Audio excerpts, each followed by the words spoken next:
Ça ne sert à rien d'aller sur Google, copier des paragraphes, des articles du décret sans comprendre et vouloir venir jouer à celui qui a très bien compris. Je vais aller taire étape par étape, même si la vidéo sera très longue, elle sera très utile à ceux qui veulent comprendre et non à ceux qui veulent jouer les sabitou. Les articles, l'arrêté 421-16 du CESEDA prévoit le seuil de rémunération pour un talent salarié qualifié.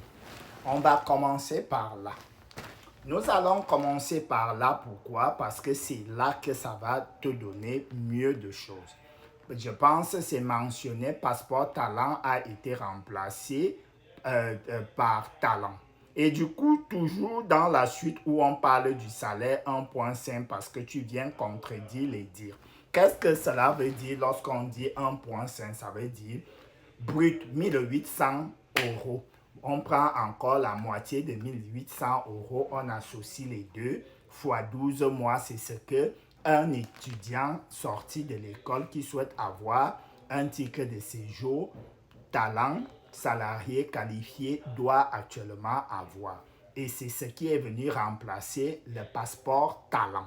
OK? Et toujours dans la suite de l'article où vous voyez talent, parce que passeport talent est remplacé par talent plus haut, là où vous voyez là, et du coup qui vient donc le remplacer, et du coup la carte bleue, elle est réservée aux bénéficiaires de la protection internationale qui sont aussi dans le même cadre que des étudiants, ça veut dire une personne réfugiée, une personne qui a fait dans la médecine, pharmacie, il faut bien lire. Maintenant, vous venez me parler du seuil de paiement qui est fixé par le ministre de l'Immigration.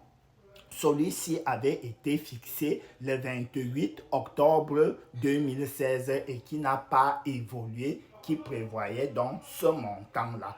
Voilà. Et ensuite, qu'est-ce que vous m'aviez dit en commentaire encore? Donc, bref, voilà un peu en gros. Donc, tout ce que j'ai dit, c'est un peu ça. Je sais que ce qui vous perturbe, c'est les mots de talent salarié qualifié et passeport talent. On ne parlera plus de passeport talent.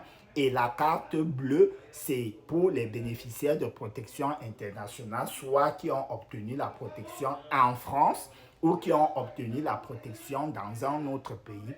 Et il y a aussi des artistes, des personnes culturelles, il y en a plusieurs types de personnes qui entrent dans la grande famille de talents. Voilà. Donc, quand vous n'avez pas compris, ça ne sert à rien. Et lorsque vous prenez le temps de lire un décret, je vous recommanderais d'aller lire souvent aussi des articles qui ont été remplacés par des articles qui sont dans le décret. Ça veut dire que si vous lisez par exemple article 401-13, vous trouverez des informations qui ont été remplacées. Voilà.